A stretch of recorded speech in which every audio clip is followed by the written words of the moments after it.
Bismillahirrahmanirrahim. Dear audience and my dear students, Assalamu alaikum. Good evening. Welcome to my tutorial.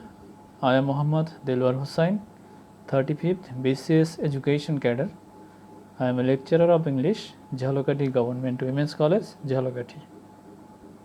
Today, we are going to discuss tense. Tense is very important in any grammar of any language. In fact, tense is considered as the most important item of any grammar. This tense will help us to identify the right forms of verbs and to use our verbs or forms of verbs appropriately in both spoken and written English. So, let's go to the screen directly so that we can use our time properly.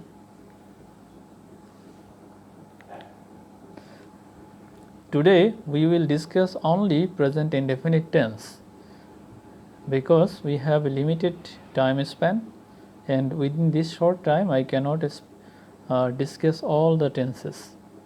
So, I will focus on only present indefinite tense today. Before we go to the discussion of present indefinite tense, let's know some basic things. প্রিয় শ্রোতা বন্ধুরা এবং শিক্ষার্থী বন্ধুরা, tense বলতে আমরা বুঝি ক্রিয়ার বিভিন্ন রূপ বা রূপান্তর যা ক্রিয়ার সময় নির্দেশ করে। Tense means forms of verbs or inflection of verbs so as to indicate Times of verb. কোনো একটা ক্রিয়া কোন সময়ে ঘটে সেটি প্রকাশ করার জন্য ক্রিয়ার যে বিভিন্ন রূপ দেখা যায় সময়ের সাথে, সেই রূপগুলোকে টেন্স বলে। আচ্ছা, তো এখন আমরা মূলত টেন্সকে তিনটি ভাগে দেখতে পাই: present indefinite, present tense, past tense এবং ফিউচার টেন্স। সময়ের এই যে পার্থক্যকরণ বা বিভাজন, এটি বাস্তবিক খুব চোখে পড়ে না। যেমন আমরা কিন্তু কোনো সময়কে তিনটি ভাগে ভাগ করে বিবেচনা করি না, এবং এটি খুবই ডিফিকাল্ট, কারণ যেই সময়টি ভবিষ্যৎ সেই সময়টি এক মুহূর্ত পরেই বর্তমান হয়ে যায় এবং এক মুহূর্ত পরেই হয়ে যায় অতীত। অর্থাৎ এই যে অতীত, বর্তমান এবং ভবিষ্যৎ সময়ের যে ব্যবধান, সেটি নির্ণয় করা অত্যন্ত কঠিন কাজ। তদুপরি আমরা আমাদের দৈনন্দিন প্রয়োজনে এবং জীবনের প্রয়োজনে এই সময়কে তিনটি মূল ভাগে ভাগ করে নিয়েছি। একটির নাম অতীত, একটি বর্তমান এবং অন্যটি ভবিষ্যৎ। ইংরেজিতে প্রেজেন্ট, পাস্ট ও ফিউচার। আচ্ছা, এখন এই যে তিনটি টেন্স বোঝার জন্য আমরা একটি সেন্টেন্স ব্যবহার করি। যেমন আমি ব্যস্ত আছি, আমি ব্যস্ত ছিলাম, আমি ব্যস্ত থাকব। এই যে তিনটি কথা বললাম, তিনটি কথার মধ্যে আমরা দেখি যে তিনটি কথা আমাদেরকে তিনটি সময়ের কথা নির্দেশ করে। এক হচ্ছে আমি ব্যস্ত আছি, বর্তমান; আমি ব্যস্ত ছিলাম, অতীত; আমি ব্যস্ত থাকব, ভবিষ্যৎ। তো আই অ্যাম বিজি, এটি হলো present; I was busy, past; I will be busy, future. এখানে অ্যাম, ওয়াজ, উইল বি এই তিনটি ক্রিয়ার রূপের মাধ্যমে আমরা এখানে তিনটি টেন্সকে নির্দেশ করলাম। এখন এখানে মূল ক্রিয়াটি হলো বি, যার ভিতরে এই তিনটি রূপ আমরা পেয়েছি। আচ্ছা, তাহলে একটি ক্রিয়া দিয়ে আমরা তিনটি সময় বা টেন্স জানতে পারলাম। আচ্ছা, টেন্স মূলত কাজ করে হচ্ছে ফাইনিট ভার্ব নিয়ে বা সমাপিকা ক্রিয়া নিয়ে। যেই ক্রিয়াগুলোর টেন্স এবং সাবজেক্ট অনুযায়ী রূপ পরিবর্তন হয়, সেই ক্রিয়াগুলোকে বলা হয় ফাইনিট ভার্ব। কিংবা যেই ক্রিয়াগুলো বা ভার্বগুলো কোনো একটা কাজ সম্পন্ন করে বোঝায়, সেই ক্রিয়াগুলোকে বলা হয় ফাইনিট ভার্ব। যেমন আমি ব্যস্ত আছি, বা আমি যাব বা আমি খাবো, এই যে ক্রিয়াগুলো এখানে আমরা দেখি যে অর্থটা পূর্ণ হয়েছে। কিন্তু যদি আমি বলি যে আমি ব্যস্ত থেকে, আমি যেয়ে, আমি খেয়ে, এর পরের কথাটি কিন্তু অসম্পূর্ণ। তো অসম্পূর্ণ হলে সেটিকে আমরা বলবো নন ফাইনিট ভার্ব। হ্যাঁ, এখানে যেমন হবে বিইং, বিজি, কিংবা ইটিং, কিংবা গোয়িং। তাহলে আমরা দেখতে পাই যে এই যে তিনটা রূপ আমি বললাম, এই তিনটা রূপের আবার কোনো পরিবর্তন হবে না, অর্থাৎ কোনো টেন্সেই এই তিনটি রূপের কোনো পরিবর্তন হবে না। সুতরাং এদেরকে ফাইনিট ভার্ব বলে না, বলে হচ্ছে নন ফাইনিট ভার্ব। তাহলে আমরা বলবো যে টেন্সের মূল কাজটা হলো ফাইনিট ভার্ব নিয়ে, এবং ফাইনিট ভার্ব এর বিভিন্ন রূপের মাধ্যমেই আমরা বিভিন্ন টেন্স সম্পর্কে ধারণা পাব। আচ্ছা, এই ভার্বের সম্পর্কে বিস্তারিত আলোচনার আরও একটি ভিডিও আমার আছে, সেটি দেখার অনুরোধ রইল। সেটি আমার যে ইউটিউব চ্যানেল হ্যান্ডি রিসোর্স, সেখানে পাওয়া যাবে। আচ্ছা, এরপরে আমরা টাইপস অফ টেন্স দেখব। আমরা তিনটি প্রধান টাইপ দেখলাম, এক হচ্ছে প্রেজেন্ট, এক পাস্ট, আর একটা হচ্ছে ফিউচার। এই প্রত্যেকটা টাইপের অধীনে আবার 4টা করে টাইপ আছে। এই টাইপগুলোর নাম হচ্ছে ইনডেফিনিট, কন্টিনিউয়াস, পারফেক্ট এবং পারফেক্ট কন্টিনিউয়াস। এখন তাহলে টোটাল টেন্স দাঁড়ায় 12টা। কেমন? যেমন present indefinite, present continuous, present perfect, present perfect continuous, এই 4টা। আবার past indefinite, past continuous, past perfect, past perfect continuous. এভাবে করে future indefinite, future continuous, future perfect এবং ফিউচার পারফেক্ট কন্টিনিউয়াস। তাহলে 3 4-এ 12টা টেন্স। এখন ইনডেফিনিট, এটার অর্থ হচ্ছে অনির্দিষ্ট, কন্টিনিউয়াস এটা অর্থ হচ্ছে চলমান বা ঘটমান, পারফেক্ট এটা হচ্ছে পুরা ঘটিত, আরেকটা হচ্ছে পারফেক্ট কন্টিনিউয়াস, পুরা ঘটিত বর্তমান বা পুরা ঘটিত ঘটমান। আচ্ছা, এই টেন্সগুলো সম্পর্কে আমরা একটি একটি করে জানবো আজকে, যেহেতু সময় খুব কম, তাই আমরা প্রেজেন্ট ইনডেফিনিট টেন্সটাকে আজকে জানব। প্রেজেন্ট ইনডেফিনিট টেন্স হলো সেই টেন্স যা বর্তমানে সচরাচর ঘটে, সাধারণভাবে ঘটে এমন কোনো অ্যাক্টিভিটিসকে নির্দেশ করে। অর্থাৎ যেই সকল ক্রিয়ার যেই রূপগুলো শুধু জেনারেলি সাধারণভাবে, বিশেষভাবে না, সাধারণভাবে আমাদের মানে সময়ের ব্যাপী, অর্থাৎ যে কোনো সময় এটা ঘটতে পারে, কেমন সচরাচর ঘটতে পারে। যেমন সেটা আজ ঘটে, কালও ঘটে, পরশুও ঘটে, এভাবে 2020 সালেও ঘটে, 2050 সালেও ঘটে। এই জাতীয় ক্রিয়া যদি হয় তাহলে সেগুলোকে আমরা প্রেজেন্ট ইনডেফিনিট টেন্স ব্যবহার করব। আমাদের মনে রাখতে হবে যে প্রেজেন্ট ইনডেফিনিট টেন্স সবচেয়ে বেশি ব্যবহৃত হয়। আচ্ছা, এখন জেনারেলি বা সব সময় ঘটে এমন ক্রিয়া বা এমন রূপকে আমরা বলে থাকি প্রেজেন্ট ইনডেফিনিট টেন্স কিংবা প্রেজেন্ট সিম্পল টেন্স। বাংলায় এটাকে বলা হয় সাধারণ বর্তমান কাল, কেমন, বা অনির্দিষ্ট বর্তমান কাল, যা নির্দিষ্ট করা হয় না। আচ্ছা, এখন ইংরেজিতে এই যে ক্রিয়াপদটি বা এই টেন্সটির গঠন হবে প্রথমত কর্তা বা সাবজেক্ট, তারপরে মেইন ভার্ব। এই সিম্পল সাবজেক্ট, মেইন ভার্ব। এরপরে আমরা এক্সটেনশন দিতে পারি, নাও দিতে পারি, কিন্তু মূল যে কথা সেটা হচ্ছে সাবজেক্ট প্লাস মেইন ভার্ব, অর্থাৎ সাবজেক্টের পরেই মূল ক্রিয়াটি বসবে।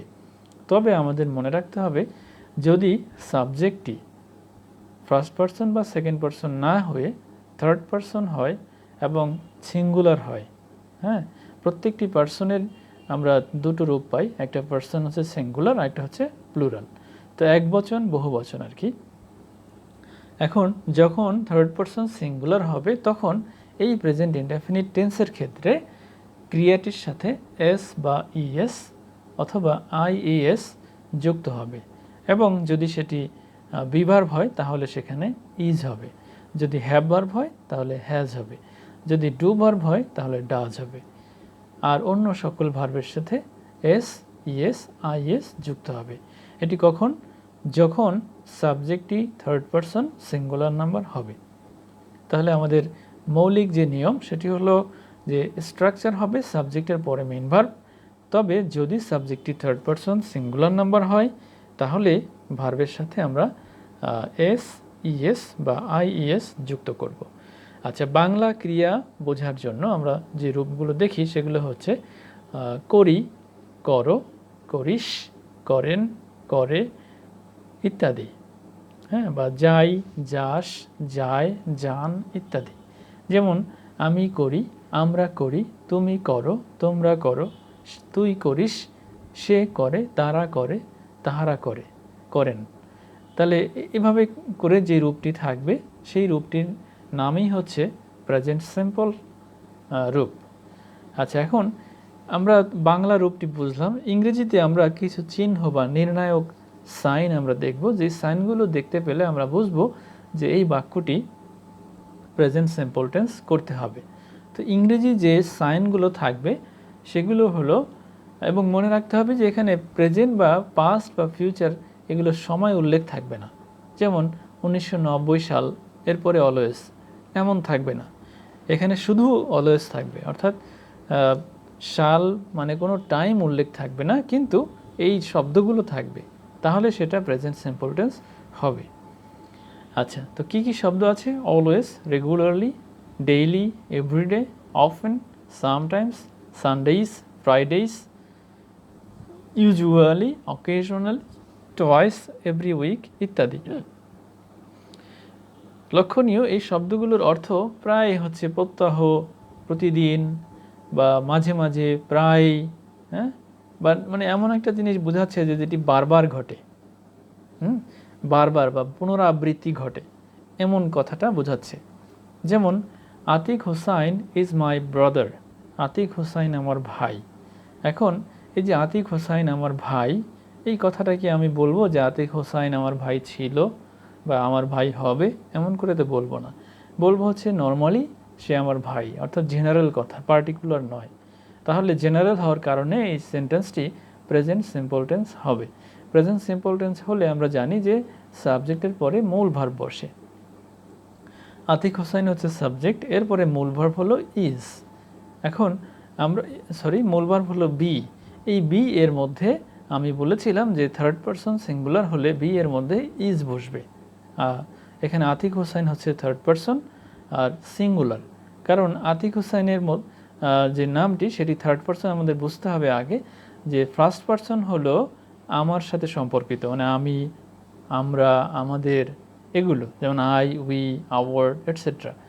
আবার সেকেন্ড পারসন হলো তোমার সাথে সম্পর্কিত, যেমন ইউ, ইউর এটসেট্রা। আর থার্ড পারসন হলো আমি এবং তুমি বা আমরা এবং তোমরা, এগুলোর বাদে যত মানে শব্দ আছে সবগুলোই হচ্ছে থার্ড পারসন। যত শব্দ আছে, যেমন হি, শি, ইট, দে, এগুলো আছে, পাশাপাশি অন্য সকল নাম হচ্ছে থার্ড পারসন। সেটা সিঙ্গুলার নাম হতে পারে, প্লুরাল নাম হতে পারে। যেমন আতিক হোসাইন, এটি সিঙ্গুলার নাম।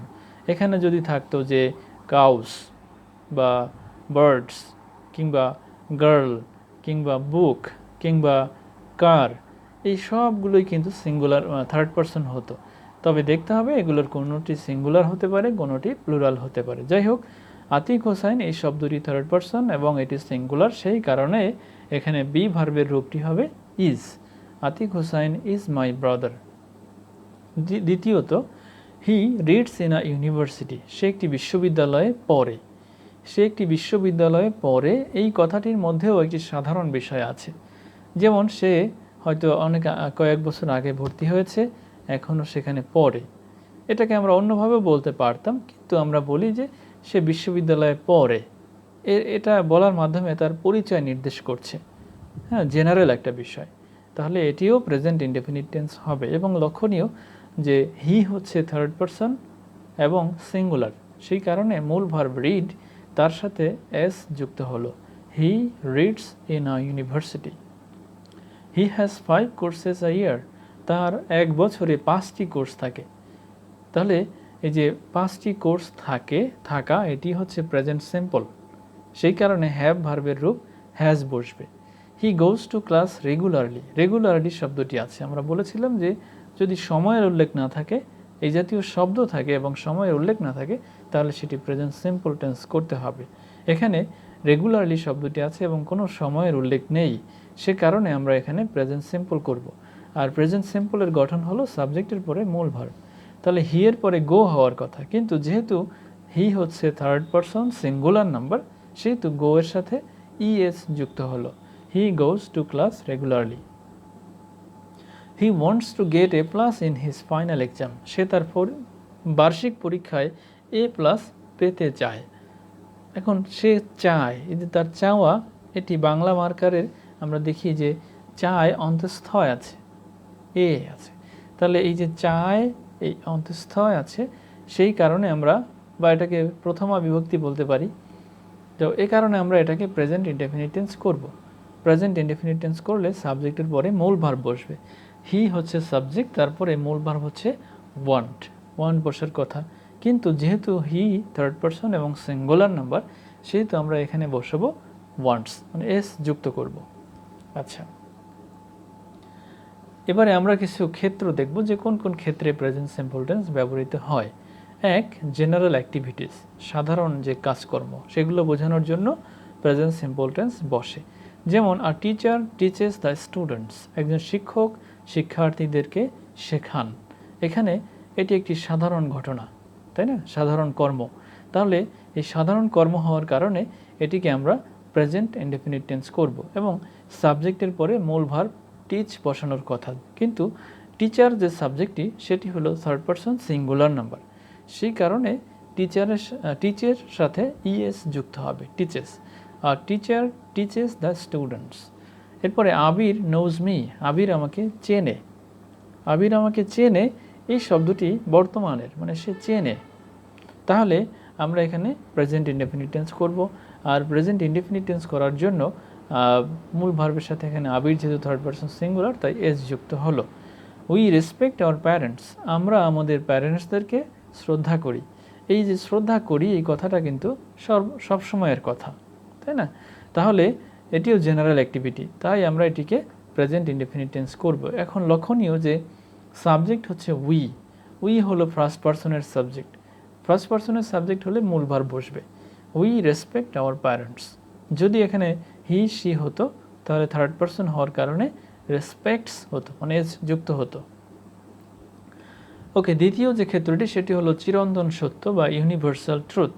চিরন্তন সত্য প্রকাশ করার জন্য প্রেজেন্ট ইনডেফিনিট টেন্স বসে।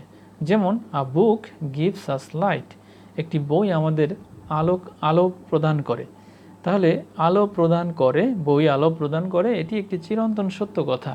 তাহলে চিরন্তন সত্য কথা হওয়ার কারণে এখানে সাবজেক্টের পরে মূল ভার্ব বসার কথা ছিল, আ বুক এরপরে গিভ হওয়ার কথা ছিল, কিন্তু যেহেতু আ বুক হচ্ছে থার্ড পারসন এবং সিঙ্গুলার নাম্বার, তাই মূল ভার্বের সাথে ইএস বা এস যুক্ত হওয়ার কথা। এখানে গিভের সাথে এস যুক্ত হবে।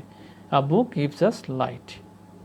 প্যারেন্টস লাভ দেয়ার চিলড্রেন, মাতা পিতা তাদের শিশুদেরকে ভালোবাসেন। এটাও কিন্তু চিরন্তন সত্য কথা। তো চিরন্তন সত্য কথা হওয়ার কারণে এখানে মূল ভার্ব বসবে সাবজেক্টের পরে, এবং প্যারেন্টসের পরে মূল ভার্ব লাভ বসেছে। লক্ষণীয়, প্যারেন্টস শব্দটি থার্ড পারসন হলেও এটি প্লুরাল, সেই কারণে লাভ এর শব্দটির সাথে এস যুক্ত হবে না। হ্যাঁ, এখানে মূল ভার্বটি বসবে। The sun is bigger than the moon, সূর্য চাঁদের চাইতে বড়। এই বাক্যটিতে আমরা দেখি যে এটি চিরন্তন সত্য, পাশাপাশি এখানে দি সান হচ্ছে থার্ড পারসন সিঙ্গুলার নাম্বার, সেই কারণে বি ভার্বের রূপ ইজ বসবে এখানে। এরপরে অভ্যাস, হ্যাবিটস, যত অভ্যাস আছে সবগুলো আমরা প্রেজেন্ট ইনডেফিনিট টেন্স দিয়ে করতে পারি, বর্তমানের যে অভ্যাসগুলো আছে। তাহলে I wake up early in the morning, আমি সকাল সকাল ঘুম থেকে উঠি। এটা আমার অভ্যাস। অভ্যাস হওয়ার কারণে আমরা এখানে মূল ভার্ব বসাবো, অর্থাৎ প্রেজেন্ট ইনডেফিনিট টেন্স করব। তাহলে আমরা জানি যে ফার্স্ট পারসন হলে সেখানে মূল ভার্ব বসে যায়, ও আই হচ্ছে ফার্স্ট পারসন, সেই কারণে ওয়েক বসেছে। I wake up early in the morning. এরপরে she prays 5 times a day, সে প্রতিদিন 5 বার নামাজ পড়ে। এটি তার অভ্যাস। হ্যাঁ, তাহলে এই অভ্যাস প্রকাশ করার জন্য আমরা এখানে প্রে শব্দটির সাথে এস যুক্ত করলাম, কারণ এখানে লক্ষণীয় শি হচ্ছে থার্ড পারসন এবং সিঙ্গুলার নাম্বার। তাহলে আমাদের মনে রাখার উচিত যে হি শি ইট এই তিনটা এবং অন্য যত সিঙ্গুলার নাম আছে সবগুলোর সাথে এই মূল ভার্বের সাথে এস বা ইএস যুক্ত হবে, যদি সেটি প্রেজেন্ট ইনডেফিনিট টেন্স হয়। এরপরে হচ্ছে কোটেশন। কোটেশন হলো উদ্ধৃতি, কোনো লেখকের উদ্ধৃতি প্রদান করার জন্য আমরা প্রেজেন্ট ইনডেফিনিট টেন্স ব্যবহার করি। যেমন Shakespeare says cowards die many times before their death. আচ্ছা, তো শেক্সপিয়ার সেইস, শেক্সপিয়ার একজন নাট্যকার, তিনি বলেন,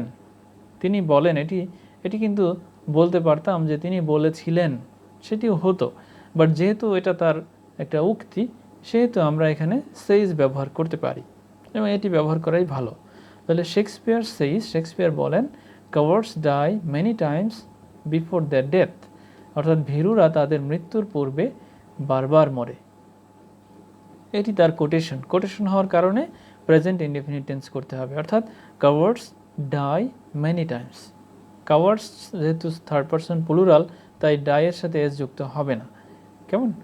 আচ্ছা, হিস্ট্রি অ্যালাইভ, কোনো ইতিহাসের ঘটনাকে যদি আমরা জীবন্ত রূপে উপস্থাপন করতে চাই, তাহলে আমরা সেখানে প্রেজেন্ট ইনডেফিনিট টেন্স ব্যবহার করব। যেমন Bangladesh becomes free in 1971, Bangladesh 1971 সালে স্বাধীন হয়। আমরা বলতে পারি স্বাধীন হয়েছিল। এটি বললেও বলা যায়, কিন্তু আমরা এটাকে ইতিহাসকে প্রাণবন্ত করে ব্যবহার করতে চাই, সেই জন্য এখানে বিকামস ব্যবহার করলাম, অর্থাৎ প্রেজেন্ট ইনডেফিনিট টেন্স করলাম। প্রেজেন্ট ইনডেফিনিট টেন্সের আরও কিছু ব্যবহার, আমরা যদি কোনো সময় আমরা ভবিষ্যৎকালের ঘটনা বর্তমানকালে বোঝানোর জন্য প্রেজেন্ট ইনডেফিনিট টেন্স ব্যবহার করি। যেমন দ্য ম্যাচ স্টার্টস টুমরো, ম্যাচটি আগামীকাল শুরু হবে। এই শুরু হবে অর্থে আমরা এখানে উইল স্টার্ট টুমরো ব্যবহার করতে পারি, কিন্তু আমরা সেটি না করে স্টার্টস টুমরো ব্যবহার করতে পারি। এখানে কারণ হলো সব কিছু একদম অ্যারেঞ্জ করা হয়ে গেছে, মানে ম্যাচটা যে আগামীকাল হবে, কোন জায়গায় হবে, কারা কারা খেলবে, এভরিথিং প্ল্যান প্রোগ্রাম হয়ে গেছে। তো প্ল্যান প্রোগ্রাম হয়ে গেছে, এইরকম একটি কাজ যদি হয়, তাহলে সেখানে আমরা প্রেজেন্ট টেন্স ব্যবহার করেও ফিউচার টেন্সকে বোঝাতে পারি। The match starts tomorrow. Imperative, যত ইম্পারেটিভ সেন্টেন্স আছে সকল ইম্পারেটিভ সেন্টেন্সে মূল ভার্ব বসে, প্রেজেন্ট ফর্ম বসে। যেমন গো হোম, বাড়ি যাও, ইট হাম্বল পাই, তোমার শাস্তি ভোগ করো বা পাপের শাস্তি ভোগ করো, রিড দ্য কোরআন এভরিডে, প্রতিদিন কোরআন পড়ো, এই সবগুলো হচ্ছে ইম্পারেটিভ বাক্য। তো ইম্পারেটিভ বাক্য হলে সেগুলো আমরা মূল ভার্ব দিয়ে করব। এরপরে নিউজ পেপার, কোনো পত্রিকায় যদি কোনো পত্রিকার যে হেডলাইন হয়, সেই হেডলাইনগুলো সাধারণত প্রেজেন্ট ইনডেফিনিট টেন্সে করা হয়। যেমন the prime minister welcomes the heroes, prime minister নায়কদেরকে বা বীরদেরকে স্বাগত জানান। তাহলে এটি মূলত প্রাইম মিনিস্টার যারা বীর লোক তাদেরকে স্বাগত জানান, এটি হলো সাধারণ মানে পত্রিকার হেডলাইন আর কি, পত্রিকার হেডলাইন। আচ্ছা, এরপরে কন্ডিশনাল সেন্টেন্সেও আমরা প্রেজেন্ট ইনডেফিনিট টেন্স ব্যবহার করি, শর্তমূলক বাক্য। এখানে সাধারণত শর্ত যে অংশটিতে থাকে সেই অংশটি আমরা প্রেজেন্ট ইনডেফিনিট টেন্স করে থাকি। যেমন if Helal appears tell him to wait, যদি হেলালকে দেখো বা হেলাল যদি আসে বা উপস্থিত হয় তাহলে তাকে অপেক্ষা করতে বলো। এখানে হেলালের আসা বা অ্যাপিয়ার করা এটি প্রেজেন্ট টেন্সের শর্ত, অর্থাৎ যদি সে আসে তাহলে তাকে অপেক্ষা করতে বলো। এখানে লক্ষণীয় যে শর্তযুক্ত বাক্যটি প্রেজেন্ট ইনডেফিনিট টেন্স ব্যবহৃত হয়। আচ্ছা, এরপরে unless we work hard we will fall in danger, আমরা যদি কঠোর কাজ না করি আমরা বিপদে পড়ব। তাহলে কঠোর কাজ না করি এটা প্রেজেন্ট টেন্সের শর্ত। কেমন? এই শর্তে আমরা ভবিষ্যতে বিপদে পড়ব। When you finish the book, যখন তোমার বইটি পড়া শেষ হবে, গিভ ইট টু মি, এটা আমাকে দিও। তাহলে এই শর্তটাও কিন্তু ভবিষ্যতের অর্থ প্রকাশ পেলেও এখানে কিন্তু বর্তমানের ভার্ব দিয়েই এটি প্রকাশ করা হয়েছে। I will come after you leave, আমি আসব তুমি যাওয়ার পরে। তাহলে তুমি যাওয়ার পরে, তোমার যাওয়াটা হলো এখানে শর্ত, তোমার যাওয়ার পরে আমি আসব। God will help us till we avoid by him, ঈশ্বর বা আল্লাহ আমাদের সাহায্য করবেন যতক্ষণ আমরা তাকে মেনে চলি। তাহলে আমরা তাকে মেনে চললেই এই শর্তে তিনি আমাদের সাহায্য করবেন। এরপরে ধারাভাষ্য। অনেক সময় খেলোয়াড়দের খেলার যে ধারাভাষ্য সেটি করার জন্য এই টেন্স ব্যবহৃত হয়। যেমন Ronaldo passes Messi and scores A goal. Ronaldo মেসির কাছ দিয়ে বলটি কাটিয়ে একটি গোল করে দিল। তাহলে এখানে একটি ধারাভাষ্য, কেমন? এই ধারাভাষ্য বোঝানোর জন্য এটাকে আমরা প্রেজেন্ট ইনডেফিনিট টেন্স ব্যবহার করব, এবং যত রেডিও ধারাভাষ্য আছে খেলার সবগুলোই এই টেন্সে করা হয়। এরপরে কিছু ক্রিয়া আছে যেই ক্রিয়াগুলো সবসময়ই প্রেজেন্ট ইনডেফিনিট টেন্সে ব্যবহৃত হয়ে থাকে। কেমন? এগুলো পাস্ট টেন্সও হতে পারে, কিন্তু কখনো কন্টিনিউয়াস ফর্ম হয় না। এই জাতীয় ক্রিয়াগুলোকে বলা হয় ভার্ব অফ পারসেপশন বা ভার্ব অফ ফিলিং বা পজেশন বা থিঙ্কিং।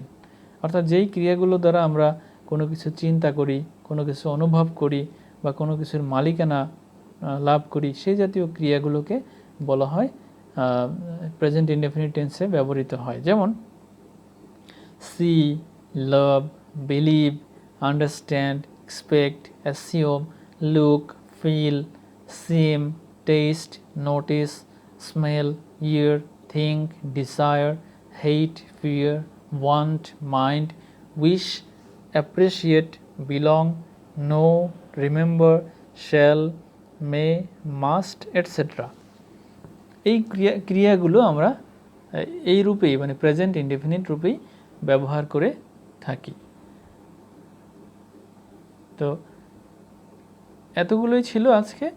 আমরা এখানে অনেকগুলো রাইট ফর্ম অফ ভার্বসও কিন্তু শিখে ফেললাম টেন্সের সাথে সাথে।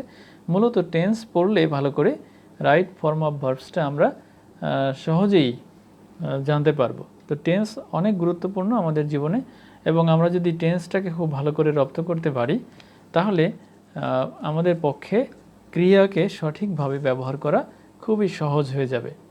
তো সবাইকে অনেক ধন্যবাদ এতক্ষণ সঙ্গে থাকার জন্য, এবং এই ক্লাসটি যারা মনোযোগ দিয়ে, মানে এই ভিডিওটি যারা মনোযোগ দিয়ে দেখবে তাদের জন্য আশা করি প্রেজেন্ট ইনডেফিনিট টেন্স বোঝা কঠিন হবে না। তো সবাইকে অনেক ধন্যবাদ। Thank you very much.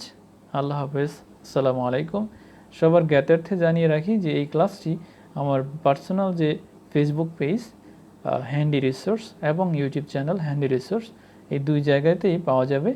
সবাইকে দেখার আমন্ত্রণ রইল, এবং সবার সুস্বাস্থ্য দীর্ঘায়ু কামনা করছি এবং সবার সাফল্য কামনা করছি। আল্লাহ হাফেজ। আসসালামু আলাইকুম রহমতুল্লাহ।